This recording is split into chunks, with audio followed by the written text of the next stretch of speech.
السلام علیکم ورحمۃ اللہ وبرکاتہ۔ الحمدللہ رب العالمین والصلاة والسلام علی اشرف الانبیاء والمرسلین نبینا محمد وعلی آلہ وصحبہ اجمعین، اما بعد۔ محترم مشاہدین کرام، دینی بھائیوں، اسلامی خواتین، آج بتاریخ 11 اکتوبر سن 2020 عیسوی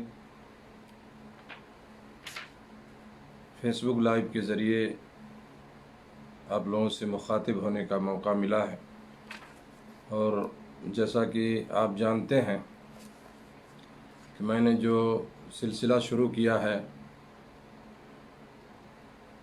درس کا، وہ ایام خلافت راشدہ، خلفائے راشدین کے حالات، خلفائے راشدین کے تعلق سے کچھ باتیں میں نے عرض کی ہیں۔ حضرت ابوبکر، حضرت عمر رضی اللہ عنہما کا بیان گزر چکا ہے، دو خلفائے راشدین کا، اور آج جن کا بیان ہوگا وہ حضرت عثمان بن عفان رضی اللہ تعالی عنہ ہے۔ ان کے تعلق سے کچھ باتیں ہوں گی انشاءاللہ۔ اور سب سے پہلے میں آپ کو یہ بتا دوں کہ یہ حضرت عثمان بن عفان رضی اللہ تعالیٰ عنہ یہ تیسرے خلیفہ ہیں خلفائے راشدین میں، اور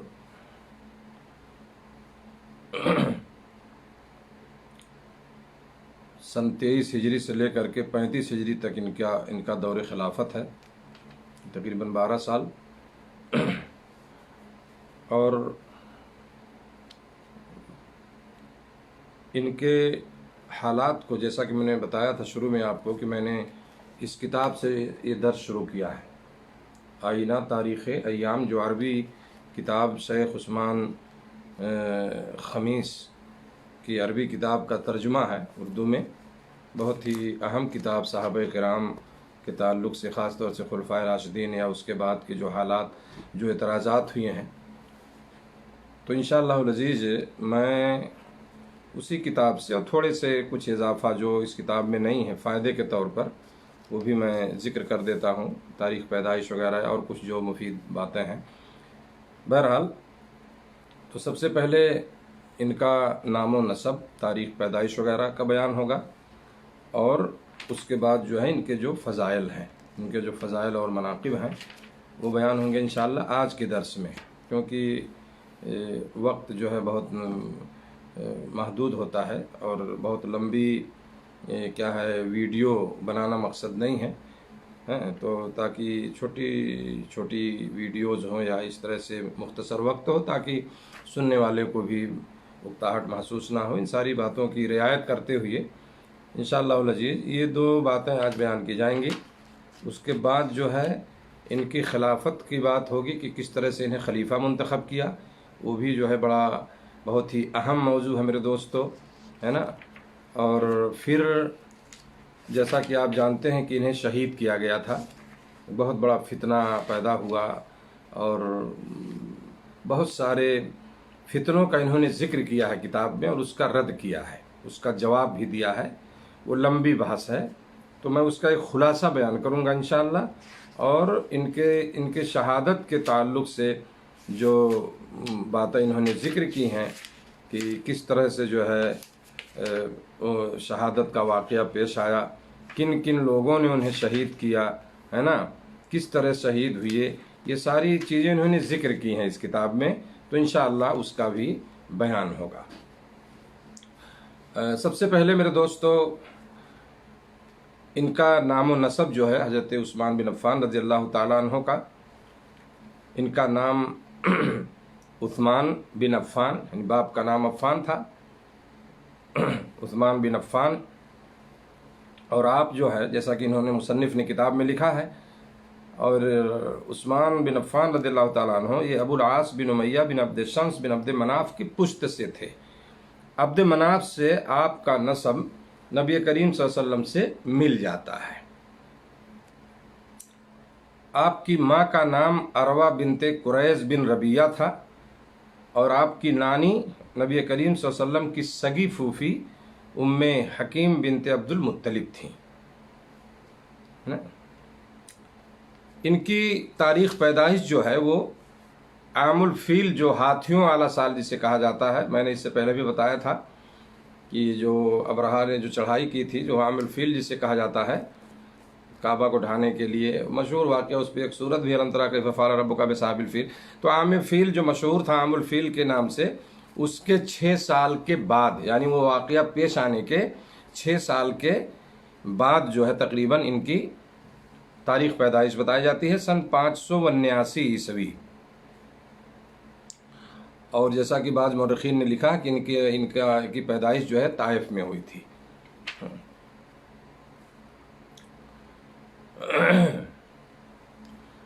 اور تاریخ وفات بھی میں بتا دیتا ہوں تاکہ باتیں ہوں، لیکن اس شہادت کی جب بات آئے گی تو انشاءاللہ میں ذکر کروں گا. ان کی وفات جو ہے یہ 18 ذوالحجہ، کچھ لوگوں نے 12 لکھا ہے نا، سن 35 ہجری شہید ہوئے اس میں. اور ان کی عمر تقریباً 82 سال کی تھی، تقریباً 82 سال. اور عیسوی سن میں وہ 656 عیسوی ہے، 656 عیسوی. یہ بہت ہی سمجھیے کہ اونچا مقام ہے ان کا میرے دوستو. اور یہ ان 10 لوگوں میں سے ہیں جنہیں دنیا میں جنت کی بشارت دی گئی تھی. دنیا میں جنہیں جنت کی خوشخبری دی گئی تھی، وہ خوش نصیب جو 10 صحابہ ہیں، عشرہ مبشرہ بالجنہ جن کو کہا جاتا ہے، ان میں سے ایک حضرت عثمان بن عفان رضی اللہ تعالی عنہ بھی ہیں. نبی کریم صلی اللہ علیہ وسلم کی 2 بیٹیاں ان کے نکاح میں تھیں. پہلے رقیہ، اور بعد میں جب ان کا انتقال ہو گیا اس کے بعد ام کلثوم. اس لیے ان کو ذوالنورین کا لقب دیا گیا. ذوالنورین، ذوالنورین جو ہے ان کا جو لقب پڑا وہ اسی وجہ سے کہ 2 بیٹیاں جو ہے نبی صلی اللہ علیہ وسلم کی ان کے نکاح میں آئیں.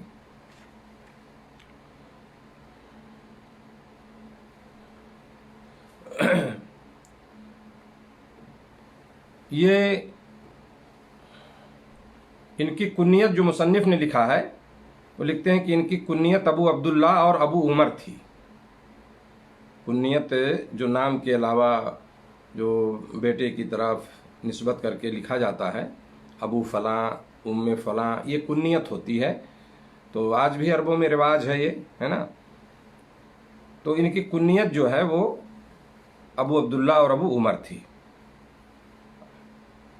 حضرت عثمان رضی اللہ تعالیٰ عنہ السابقون الاولون میں سے ہیں، یعنی پہلے جو لوگ اسلام میں داخل ہوئے، جنہیں یہ مقام حاصل ہوا، یا جنہیں یہ انہیں جو مرتبہ جنہیں ملا، سمجھنا کہ جو پہلے اسلام میں داخل ہوئے تو سابقین اولین میں سے ہیں جو اسلام میں داخل ہوئے تھے. اور انہوں نے حضرت ابوبکر صدیق رضی اللہ تعالیٰ عنہ کے ہاتھ پہ اسلام قبول کیا.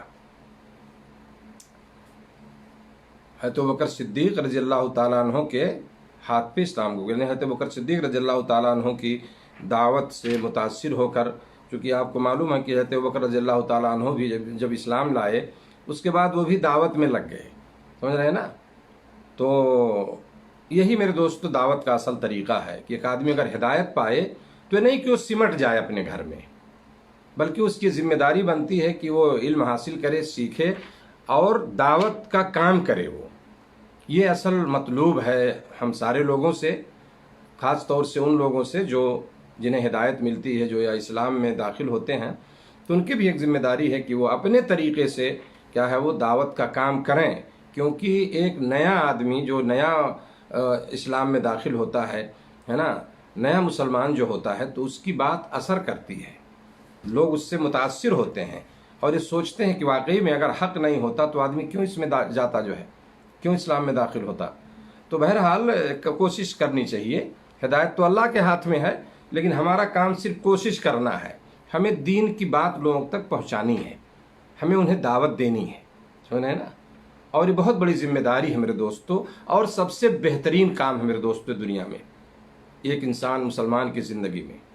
اس سے بہتر کوئی بات ہی نہیں ہو سکتی۔ اللہ نے فرمایا قرآن میں، وَمَنْ أَحْسَنُ قَوْلًا مِّمَّنْ دَعَا إِلَى اللَّهِ وَعَمِلَ صَالِحًا وَقَالَ إِنَّنِي مِنَ الْمُسْلِمِينَ۔ اس سے بہتر بات کیا ہو سکتی ہے جو آدمی اللہ کی طرف لوگوں کو دعوت دے۔ تو بہت عظیم عمل ہے اور بہت ہی سمجھیے فضیلت والا کام ہے۔ اللہ تعالیٰ سے توفیق مانگنی چاہیے ہمیں، اور جو آدمی بھی یہ کام کر سکتا ہے وہ اپنی صلاحیت کا استعمال کر کے وہ دعوت کے کام میں لگے اور لوگوں کو دعوت کی طرف، دین کی طرف دعوت دے۔ اللہ سب کو توفیق عطا فرمائے۔ بہرحال تو میں عرض کر رہا تھا کہ حضرت ابوبکر صدیق رضی اللہ تعالیٰ عنہ کے ہاتھ پہ انہوں نے اسلام قبول کیا، اور آپ نے پہلے حبشہ کی طرف ہجرت کی، پھر ہمیشہ کے لیے مدینہ منورہ کی طرف ہجرت کر گئے۔ اسلام لانے کے بعد یہ ہے نا، یہ حبشہ کی طرف ہجرت کرنے والوں میں پہلے مہاجر ہیں، تاکہ وہ اسلام کی حفاظت کر سکے۔ آپ کو معلوم ہے کہ بہت سارے مسلمان حبشہ کی طرف ہجرت کر کے گئے تھے۔ وہ بادشاہ جو تھا وہاں کا، وہ بہت ہی رحم دل تھا اور اس نے پناہ دی تھی لوگوں کو، تو بہت سارے لوگ جو ہے حبشہ کی طرف گئے تھے۔ تو حضرت عثمان رضی اللہ عنہ کے بارے میں آتا ہے کہ کان عثمان اول مہاجر الی ارض الحبشہ، پہلے مہاجر ہیں جو حبشہ کی طرف گئے تھے، یعنی ہجرت کر کے گئے تھے۔ اور دوسری ہجرت جو ان کی ہوئی تھی مدینہ منورہ کی طرف، یعنی مکہ سے وہ مدینہ چلے آئے تھے۔ نبی کریم صلی اللہ علیہ وسلم بہت زیادہ انہیں میرے دوستوں چاہتے تھے، بڑی محبت تھی ان سے آپ کو، اور جو ان کے اخلاق تھے اور ان کے جو معاملات تھے ہے نا، بہت ہی اچھے تھے اور بہت مالدار بھی تھے الحمدللہ۔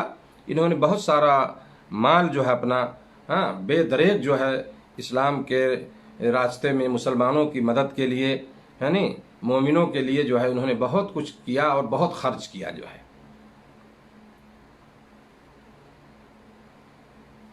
اور میں دو واقعہ بیان کرنا چاہتا ہوں ان کے اعمال میں سے، جو اہم کام انہوں نے انجام دیا تھا۔ وہ بئر روما جو مدینہ میں تھا، ایک یہودی کا تھا، بئر روما کو خرید کر انہوں نے مسلمانوں کے لیے وقف کیا جو ہے۔ بڑی دقت ہوتی تھی لوگوں کو پانی پینے میں، پریشانی بہت اٹھانی پڑتی تھی ہے نا، تو حضرت عثمان رضی اللہ تعالیٰ انہوں نے اس کنویں کو خرید لیا اور اس کو خرید کر کے مسلمانوں کے لیے وقف کر دیا۔ بڑی اس کے بعد مسلمانوں کو بہت زیادہ جو ہے آسانی ہوئی اس تعلق سے، تو بہت عظیم کام تھا جو اس وقت انہوں نے کیا تھا۔ اسی طرح جیش العسرہ جو ہے کہ ایک تیاری میں مشہور جو ہے واقعہ ان کی زندگی میں، اس میں انہوں نے 940 اونٹ دیے، 60 گھوڑے اور 10,000 دینار نبی صلی اللہ علیہ وسلم کے قدموں میں لا کے جو ہے ڈال دیا تھا۔ کوئی معمولی چیز نہیں ہے نا، تو بڑا عظیم کام میرے دوستو انہوں نے کیا۔ بہرحال پھر کچھ باتیں ذکر ہوں گی ان کے خلافت میں جو ترقیاں ہوئیں یا جو انہوں نے اعمال انجام دیے، جو کام کیے، اس کا بھی انشاءاللہ کچھ مختصر بیان ہوگا ان کی خلافت کے واقعے کے ذکر کے بعد۔ بہت ہی حیادار تھے، شرمیلے ہیں، یہاں تک کہ جو ہے بعض لوگ لکھتے ہیں کہ فرشتے بھی ان سے شرم کرتے تھے، سمجھ رہے ہیں نا۔ تو بہرحال ان کا شرم و حیا معروف ہے، آپ دیکھیں حدیث کی کتابوں میں بھی صحیح روایتوں سے یہ چیز ثابت ہے۔ تو یہ تو کچھ باتیں تھیں ان کے تعلق سے، اور کچھ ان کے فضائل جو مصنف نے ذکر کیے ہیں اپنی اس کتاب میں اس کو بھی پڑھ دینا چاہتا ہوں، اس کو بھی بتا دینا چاہتا ہوں کہ ان کے فضائل اور ان کے مناقب کیا ہے۔ ایک عنوان قائم کیا انہوں نے کتاب میں، حضرت عثمان رضی اللہ تعالیٰ عنہ کے فضائل و مناقب۔ نمبر 1، عبد الرحمن بن سمرہ رضی اللہ تعالیٰ عنہ ایک صحابی ہیں، فرماتے ہیں کہ جیش عسرہ کے لیے چندہ کی اپیل کے موقع پر، جو ابھی میں نے ذکر کیا تھوڑی دیر پہلے، اس چیز کو انہوں نے کتاب میں اپنے ذکر کیا ہے۔ حضرت عثمان اپنے کپڑے میں 1000 دینار لے کر آئے، انہیں رسول اللہ صلی اللہ علیہ وسلم کی جھولی میں ڈال دیا، تو آپ صلی اللہ علیہ وسلم انہیں الٹتے پلٹتے رہے، ان دینار کو الٹتے پلٹتے اور بار بار فرماتے کہ آج کے بعد عثمان بن عفان جیسا بھی عمل کرے وہ اسے نقصان نہیں دے گا، یعنی آج کے بعد جیسا بھی عمل کریں وہ عمل انہیں نقصان نہیں دے گا۔ اور یہ بہت عظیم بات ہے میرے دوستو، بہت فضیلت کی چیز ہے، یعنی کس طرح نبی کریم صلی اللہ علیہ وسلم خوش ہوئے اور ان کے اس عمل کو کتنا عظیم عمل جو ہے آپ نے سمجھا ہے نا کہ آج کے بعد عثمان جیسا بھی عمل کرے اسے نقصان نہیں دے گا۔ اسی طرح نمبر 2 پہ انہوں نے ابو موسیٰ اشعری رضی اللہ عنہ کی روایت ذکر کی ہے۔ وہ فرماتے ہیں کہ حضرت عثمان رضی اللہ عنہ نے نبی کریم صلی اللہ علیہ وسلم حضرت عثمان رضی اللہ عنہ نبی کریم صلی اللہ علیہ وسلم کے پاس آنے کی اجازت طلب کی، آنا چاہتے تھے آپ کے پاس کچھ آپ کی زیارت کے لیے، تو آپ صلی اللہ علیہ وسلم نے فرمایا دروازہ کھول دو اور اسے ایک مصیبت کی بنا پر جنت کی بشارت دو۔ اسے بخاری کی روایت ہے جس میں اور مسلم میں بھی روایت موجود ہے، اسے ایک مصیبت کی بنا پر جنت کی بشارت دو۔ بہرحال جنت کی بشارت تو دنیا میں دے ہی گئی تھی ان کو، اور بہت بڑا فتنہ ہوا ان کے دور خلافت میں، اور میں انشاءاللہ اس کو ذکر کروں گا۔ تیسری روایت جنہوں نے ذکر کی ہے، حضرت انس رضی اللہ عنہ فرماتے ہیں نبی کریم صلی اللہ علیہ وسلم احد پہاڑ پر چڑھے، اور یہ واقعہ میں اس سے پہلے بھی بیان کر چکا ہوں کیونکہ یہ ابو بکر صدیق اور عمر فاروق رضی اللہ عنہ کے ساتھ بھی پیش آیا، کیونکہ سب ساتھ میں تھے اس وقت نبی صلی اللہ علیہ وسلم کے۔ تو بہرحال چونکہ عثمان رضی اللہ عنہ بھی تھے تو الگ سے اس کو انہوں نے ذکر کیا ہے کتاب میں کہ جب نبی صلی اللہ علیہ وسلم احد پہاڑ پر چڑھے اور آپ کے ساتھ حضرت ابو بکر، حضرت عمر، حضرت عثمان رضی اللہ عنہ مجمعین تھے، تو حرکت کرنے لگا، ہلنے لگا تھا، سنا ہے نا۔ اور اس سے پہلے انہوں نے ذکر کیا ہے کہ وہ خوشی کی وجہ سے ہلنے لگا، تو آپ صلی اللہ علیہ وسلم نے فرمایا احد ٹھہر جا، آپ نے اس کو روکنا، اتنا بڑا پہاڑ ہے احد، وہ ہل رہا ہے۔ آپ صلی اللہ علیہ وسلم نے کہا احد ٹھہر جا، تیرے اوپر ایک نبی، ایک صدیق اور 2 شہیدوں کے علاوہ اور کوئی نہیں۔ یعنی نبی صلی اللہ علیہ وسلم نے اسی وقت جو ہے انہیں کیا ہے سمجھیے کہ قسم سے پیشین گوئی فرما دی تھی کہ 2 شہید ہیں یہاں، ہے نا، اور آپ کو معلوم ہے کہ عمر رضی اللہ تعالیٰ عنہ کو بھی شہید کیا گیا اور حضرت عثمان رضی اللہ تعالیٰ عنہ کو بھی۔ تو آپ نے اسی وقت فرمایا تھا کہ اے احد پہاڑ ٹھہر جا، تیرے اوپر ایک نبی موجود ہے، ایک صدیق یعنی ابو بکر ہیں، اور 2 شہیدوں کے علاوہ اور کوئی نہیں ہے۔ تو 2 شہید سے ابو حضرت عمر اور عثمان رضی اللہ عنہما مراد ہیں۔ چوتھی چیز انہوں نے ذکر کیا ہے، عبداللہ بن عمر رضی اللہ تعالیٰ عنہ فرماتے ہیں کہ ایک روز نبی کریم صلی اللہ علیہ وسلم ہماری طرف نکلے اور فرمایا کہ میں نے ابھی دیکھا ہے کہ گویا مجھے مقالید اور ترازو دے دیے گئے ہیں، مقالید اور ترازو دے دیے گئے ہیں۔ مقالید سے مراد چابیاں، کنجیاں، چنانچہ مجھے ایک پلڑے میں رکھ کر اور میری امت کو دوسرے پلڑے میں رکھ کر تولا گیا تو میرا پلڑا بھاری ہونے کی وجہ سے جھک گیا۔ اس کے بعد ابو بکر کو اس پلڑے میں رکھ کر باقی امت سے تولا گیا تو ابو بکر کا پلڑا بھاری ہونے کی وجہ سے جھک گیا رضی اللہ تعالیٰ عنہ۔ پھر عمر رضی اللہ عنہ کو اس پلڑے میں رکھ کر تولا گیا تو پھر بھی جھک گیا، یعنی عمر کا پلڑا بھاری ہو گیا۔ پھر عثمان رضی اللہ عنہ کو لا کر تولا گیا تو پلڑا پھر جھک گیا۔ اس طرح یعنی حضرت ابوبکر، عمر، عثمان رضی اللہ عنہم اجمعین ساری امت محمدیہ سے وزنی ثابت ہوئی، یعنی امت محمدیہ ایک طرف اور ایک پلڑے میں اکیلے یہ لوگ الگ الگ، سمجھ ہے نا، تولا گیا ان کو۔ تو اس سے کیا یعنی اس طرح سے کیا معلوم ہوا کہ یہ تینوں جو حضرت ابوبکر، حضرت عمر، حضرت عثمان جنہیں تولا گیا، یہ ساری امت محمدیہ سے وزنی ثابت ہوئے۔ اس کے بعد وہ ترازو اٹھا لیا گیا۔ ایک آدمی نے کہا ہم کہاں ہوئے، یعنی ہم کہاں رہے؟ تو پھر تو آپ صلی اللہ علیہ وسلم نے فرمایا تم وہاں گئے جہاں اپنے آپ کو رکھو گے۔ یہ روایت جو ہے ابن ابی عاصم نے روایت کیا ہے کتاب السنہ میں، مسند احمد میں بھی ہے، اور علامہ البانی نے اس کو صحیح کہا ہے، علامہ البانی نے اس روایت کو صحیح کہا ہے۔ نبی کریم صلی اللہ علیہ وسلم یہ لکھتے ہیں کہ نبی کریم صلی اللہ علیہ وسلم کی نبوت کی سچائی کے دلائل میں سے ایک دلیل یہ بھی ہے کہ آپ نے حضرت عثمان رضی اللہ تعالیٰ عنہ کو پیش آنے والے بلوے کی خبر دے دی تھی، یعنی جو فتنہ ہونے والا تھا، جو ایک بہت بڑی ایک سمجھیے کہ بلوا، سمجھ رہے ہیں، ایک فساد جو ہونے والا تھا ان کے دور خلافت میں، اس کی پیشین گوئی بھی آپ نے کر دی تھی، بتا دیا تھا۔ پانچویں چیز جو انہوں نے ذکر کی ہے اس میں، مرہ بن کعب رضی اللہ تعالیٰ عنہ فرماتے ہیں کہ میں نے نبی کریم صلی اللہ علیہ وسلم کو فتنوں کے متعلق بیان کرتے ہوئے سنا، فتنوں کے متعلق بیان کرتے ہوئے سنا تو آپ نے ان کا قرب بیان کیا، تو ایک شخص یعنی قریب میں فتنے ہوں گے، تو ایک شخص منہ پر کپڑا لپیٹے گزرا، آپ صلی اللہ علیہ وسلم نے فرمایا ایک شخص منہ پر کپڑا لپیٹے گزرا، تو آپ صلی اللہ علیہ وسلم نے فرمایا یہ شخص اس دن ہدایت پر ہوگا، یعنی جو فتنے ہوں گے پیدا، جو فتنہ ہونے والا ہے، تو یہ شخص جو ہے کس کے بارے میں؟ جو شخص منہ پہ کپڑا لپیٹے ہوئے تھا، آپ نے فرمایا کہ یہ شخص اس دن ہدایت پر ہوگا۔ مرہ بن کعب رضی اللہ تعالیٰ عنہ فرماتے ہیں کہ میں نے اس کی طرف جا کر دیکھا تو حضرت عثمان رضی اللہ تعالیٰ عنہ تھے۔ کون تھے؟ عثمان رضی اللہ تعالیٰ عنہ تھے۔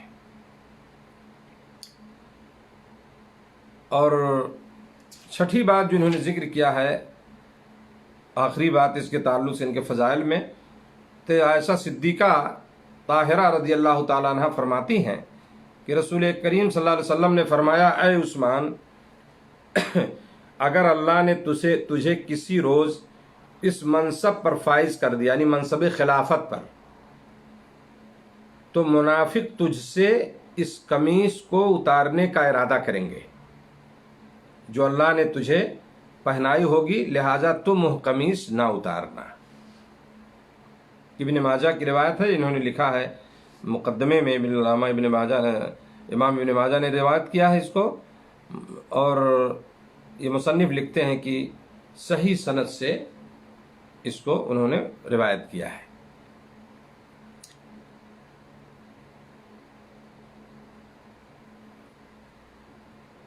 یہ لکھتے ہیں کہ حضرت عثمان رضی اللہ تعالیٰ عنہ تو عمر فاروق کے بعد 12 سال تک منصب خلافت پر فائز رہے۔ 70 سال کی عمر میں آپ نے منصب خلافت سنبھالا، اور اپنی عمر کے 82ویں سال 82 سمجھے نا، 82 سال کی جب عمر تھی ان کی، تو 82 سال میں کی عمر میں آپ کو شہید کیا گیا رضی اللہ تعالیٰ۔ اور آپ کی خلافت کے آخری سالوں میں آپ کے خلاف فتنہ برپا ہوا تھا، اور بہت بڑا فتنہ تھا میرے دوستو، ہے نا، اور بڑی تفصیل ہے اس میں، سمجھ رہے؟ تو مصنف نے اپنی اس کتاب میں فتنے کے اسباب کیا تھے، پہلا سبب، دوسرا سبب، تیسرا سبب، سمجھ رہے ہیں، اس طرح سے بڑی تفصیلی بحث کی ہے، اور ان سب کا انہوں نے جواب بھی دیا ہے۔ تو بہرحال وہ تو میں بیان نہیں کر سکتا، کیونکہ وہ کافی وقت چاہیے اس کے لیے، ہے نا، اور کئی صفحات پہ مشتمل ہے جو ہے۔ تو بہت لمبا موضوع، میں خیر میں اس میں نہیں داخل ہونا چاہتا ہوں، وہ فتنے جو تھے میں اس کا ایک خلاصہ انشاءاللہ میں پیش کر دوں گا۔ اس کے بعد جو ان کی شہادت کا واقعہ ہے، جو اس طرح انہوں نے تفصیل سے ذکر کیا کتاب میں، انشاءاللہ میں اس کو بیان کروں گا۔ تو یہ چند باتیں تھیں میرے دوستو آج کے تعلق سے، آج کے درس کے تعلق سے، کیونکہ ان کو جس طرح سے خلیفہ منتخب کیا گیا، کس طرح سے کون سا طریقہ اختیار کیا گیا، اس کی ایک تفصیل ہے، تو میں انشاءاللہ العزیز کل اس کو بیان کروں گا، اور اس کے بعد پھر اور دوسری اہم باتیں ہوں گی۔ اور آج کے لیے میں اسی پر اپنی بات کو اکتفا کرتا ہوں۔ اللہ رب العالمین سے دعا ہے کہ رب العالمین جو ہے ہمیں زیادہ سے زیادہ حسن عمل کی، نیک عمل کی اللہ ہمیں توفیق دے۔ اللہ ہم سب کو ہر قسم کے گناہوں سے، ہر قسم کے فتنوں سے، ہر قسم کی وبا سے، ہر قسم کی بیماریوں سے اللہ تعالی ہم سب کی حفاظت فرمائے۔ آپ لوگوں کا بہت بہت شکریہ، اللہ آپ لوگوں کو خوش رکھے، اللہ بہترین بدلہ دے، اور خود سنیں اور ویڈیو کو بھی شیئر کریں، اور جہاں بھی رہیں، ابھی کورونا کے مسائل ختم نہیں ہوئے ہیں، اللہ سے دعا بھی کرتے رہیں، اور حفاظتی تدابیر جو ہیں، سرکشا کے جو اپائے ہیں، اس کا پالن کریں، اس کو اختیار بھی کریں۔ السلام علیکم ورحمۃ اللہ وبرکاتہ۔